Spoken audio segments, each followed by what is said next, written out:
One caution I have already discussed is about hypotension that I have discussed and how to manage your patients who develop hypotension. Now if you compare enalapril with sac-valve, you see the adverse effects are comparable. You see angioedema, comparable, hypotension, a little bit higher with the sac-valve. Impaired renal function was rather in fact higher with enalapril than with the sac-valve. Hyperkalemia was higher with enalapril than sac-valve, and cough incidence were higher with enalapril than with sac-valve. So the adverse effect predominantly were lesser with sac-valve. Now one safety is hyperkalemia, because we know using this drug you have to monitor the potassium levels every 2 weeks.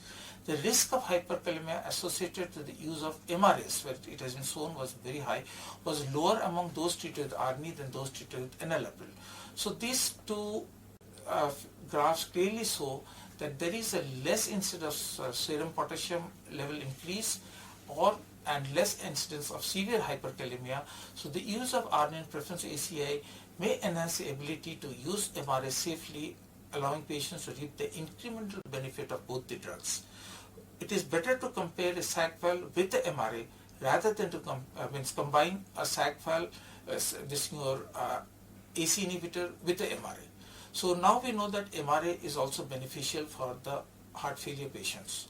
Now if we combine sac-valve with MRAs, the incidence of hyperkalemia is less. Now let us go to the contraindications and cautions. Now contraindications are, as I previously said, if your patient is on ACE inhibitors, you have to stop the ACE inhibitors for more than 36 hours. History of angioedema, pregnancy, lactation, we don't have data. Severe hepatic impairment, child per class C, concomitant aliskiren use in patients with diabetes, or any known hypertensive sensitivity to ARBs or ARNIs. The cautions are, if there is renal impairment in mild to moderate, that is eGFR 30 to 59, or severe eGFR less than 30, hepatic impairment, whether with a child of class A or B, we have to be careful. Renal artery stenosis, there is a word of caution. Blood pressure less than 100, be cautious, and of course if the patient is volume depleted. Now let us see what are the drug-drug interaction. ACE inhibitors are contraindicated along with ARNI because of the risk of serious angioedema, and especially this has been seen more with blacks. So please do not combine ACE inhibitors with ARNI. Do not combine ACE inhibitors with aliskiren. Do not combine with potassium sparing drugs because they may lead to hyperkalemia, especially with patients with renal impairment, diabetes, and hypoaldosteronism. NSAIDs use should be stopped or not given because they may lead to risk of renal impairment.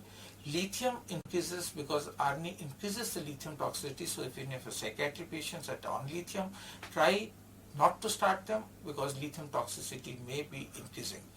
Birth controlling pills, usually those which contain drospirenone, has not to be combined with ARNI.